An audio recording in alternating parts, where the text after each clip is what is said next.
to look at is that Asia, Southwest Asia that we're looking at, has been conquered by several people. We know that Darius, Cambyses, Xerxes have come in and taken over.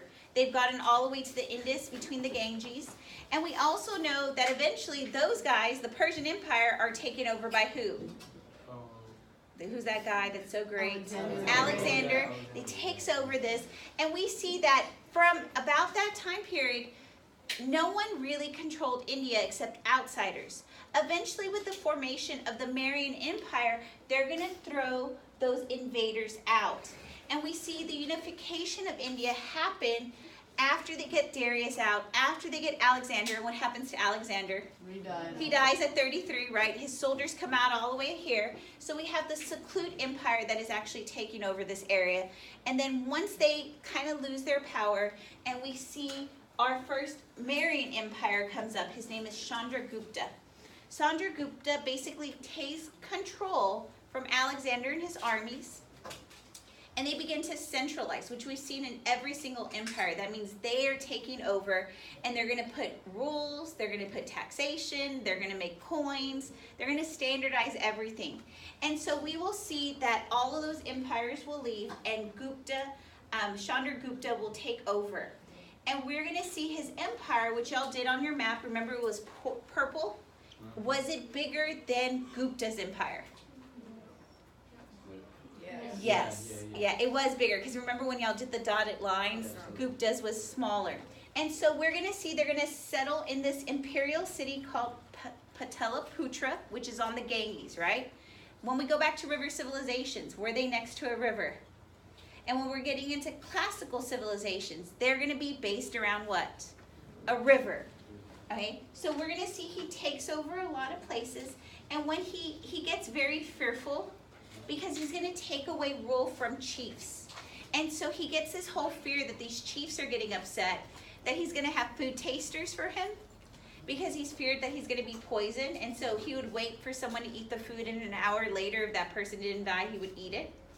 Okay? He had huge mansions, and so every night he would sleep in a different room because he feared that someone was going to come and kill him. Okay? These guys who are welding these massive empires are very fearful that other people could come in, because haven't they seen that in their past? Yeah. They've seen this with Alexander. They've seen this with the Persian Empire. And they're going to do the same thing like all empires. They're going to standardize coins, trade, and tribute. Tribute is also known as taxes. Oh, hey, here's his chief advisor. Everybody always has concern about his hair. This was the style. Nice. Okay. Yeah, look at that forehead. Yeah, the nice shiny forehead. Okay. That's not your James haircut. Okay, it's the mullet without the mullet in the front, right? It's not anything important. It's like halfway through his head. Yeah. It's nothing in the front party. Everybody always has issues with this. Also his eyebrows. His eyebrows, yes. Okay. Okay. Scott wants to do this look. Oh, Scott. Okay. Okay, so now Joseph, sorry for the tangent. Okay, Chandragupta's advisor is Katula. We're going to see he's of the Brahmin class. So what does that mean he is? A priest. And he's going to say, well, he's like, any empire that has anarchy in it is not going to survive. So he's going to say we need to have strict rules. What school of thought does this bring up from China? Legalism. He actually has gone and studied in China and is going to bring legalism to India. Oh no. Okay. And so we see that Chandragupta actually is going to abdict the throne at this time and become a monk. Because with this legalist doctrine, has his people started to hate him. Yes. And he's fearful of assassination, so he becomes a Buddhist monk. And we're going to see he will starve himself to death, because we're going to see the Buddhists believe that they have to know suffering to understand getting rid of desire. He starves himself to death, and his son will succeed him, Bindarusara, and his son will incorporate all of India under his empire rule, but then his son will die, and this is when his son, Ashoka, comes to power. And Ashoka is seen as the most powerful of the Mauryan Empire. So here's Ashoka. He's going to conquer the hardest place, which is Kalinga. And we see that this bloody campaign at Kalinga, where he sees thousands of people die, he sees animals harmed, is what's going to lead him to saying that is Hinduism, is him being Hindu harming other people? Yes. Is him conquering other people harming them? And so he's going to turn out to be like his grandpa, and he's going to turn to what? Buddhist. Okay, so what we're going to look at is what happens at this battle. I have two little videos. What's wrong with the ear? Like piercings? Yeah, they have piercings. They're out of dress code. How dare they? Distraction. That's distracting. But in people about India, education. I have detention on the it is seen that the piercings, because they're going to see their gods with piercings, piercings are common. How they do it though? In the 3rd century BC, the Emperor Ashoka used military power to become one of the greatest rulers of ancient India. For nearly 40 years, he ruled the vast Mauryan Empire. Through war and conquest, he brought nearly all of India under a single ruler for the first time. Ashoka made the capital city of Pataliputra, now known as Patna, the nucleus of his empire. Under Ashoka, India prospered, art flourished, and the culture of the Mauryan Empire ushered in the first great flowering of Indian civilization. Ashoka was known as a great military strategist, and his army was extremely well organized. It had a strong chain of command, and even detailed written manuals to guide the soldiers. His soldiers were well paid and well trained. They spent much of their time training and preparing for battle. But Ashoka had an even more formidable weapon. His army used elephants to win many victories in battle. Okay, so I'm going to go to the next one. Sorry, it's in two parts. I can only... After the battle, Emperor Ashoka was shocked to see the suffering and carnage he had caused. Ashoka was so full of remorse that he renounced the use of violence and embraced Buddhism. The religion of Buddhism had started in Ashoka's homeland of Magadha, a region in the modern-day states of Bihar and Jharkhand. The Buddha himself used the Magadhi dialect of Sanskrit. Ashoka had boulders and pillars across India inscribed with his pious declarations. He asserted his belief in ahimsa, or non-violence. One of these inscriptions read, "The beloved of the gods, Ashoka, conquered Kalinga. 150,000 people were deported, 100,000 killed, and many times that perished. The slaughter, death, and deportation of the people is extremely grievous. The beloved of the gods wishes that all beings should be unharmed, self-controlled, calm in mind, and gentle." Ashoka had numerous Buddhist monasteries built and made Buddhism the state religion. So how do you think he's going to feel towards violence now? He don't like violence. Do you think he's going to be intolerant or tolerant? Well, if you're intolerant, does that lead to punishment? If you're tolerant, is there much punishment? So which one do you think he's going to be if he doesn't want to see people suffer? He's going to be very tolerant. So let's go back to, he's just shifted. Most people in India are Hindu, but what is he saying is our official religion now? Buddhism. And the way he does this is he's going to create all of these pillars that are going to have the rules about, should we respect others? Should we be tolerant? Right? And we're going to see they're mostly written in Sanskrit, which is the Vedic language from before.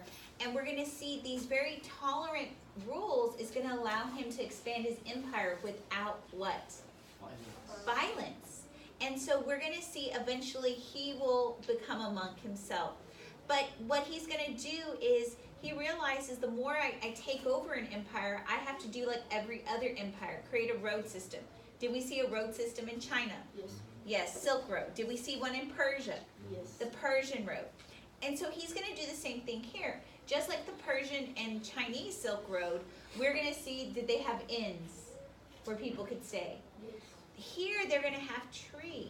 Why do you think they're gonna have trees? Because you don't want to cut down trees because it's not good. Huh? Oh, so they not like cutting down trees or something? Oh yeah, eventually they don't like cutting down trees, but why would they put trees on a road that people are gonna travel?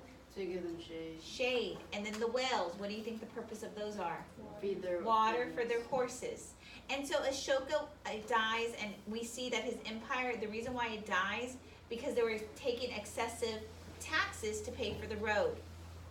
The Mauryan Empire would disappear, and then the Kushana Empire will come in. This one's a little bit smaller, and we're gonna see they're gonna establish capital cities just like everyone, but their trade is gonna increase. Pepper, peacocks, spices, and we're gonna see that there's gonna be a lot of new art, which we'll eventually look at art next time, of how Hinduism eventually comes into like Christianity. Because I always think of Jesus, and when I think of Jesus, does he have something surrounding his head? A halo, and we're going to see that halo come into Hindu art. There's new literature and science, and y'all probably know the math stuff. What was the math stuff? What were numbers that they created? They created 0, and then another one, pi. Okay, and then they did some science stuff, plastic surgery. Smart. Huh? Why do they have to be so smart? I don't know. Like, okay, but we're gonna see that the Kushana Empire will split up, and eventually this is what allows the Gupta Empire to come in. The Gupta conquers the Kushana Empire, and but again, what has happened to their empire? Is it as big or is it smaller? It's smaller. And we're gonna see Chandragupta and the Gupta II revive Hinduism. Is this what Ashoka had established? No. And we're going to see they will eventually decline because of the invasion of the Huns. But we're going to see Buddhist monks, because of Hinduism being adopted here, will go to China. Does China have a religion at this time? Nope. No. And so the Chinese are going to adopt Buddhism, even though it wasn't created in China, but created in India. We're going to see the trade routes increase. They're actually create formal roads. And we're going to see everybody to start to interact. We get spices, we get gold, we get cotton goods coming out of here.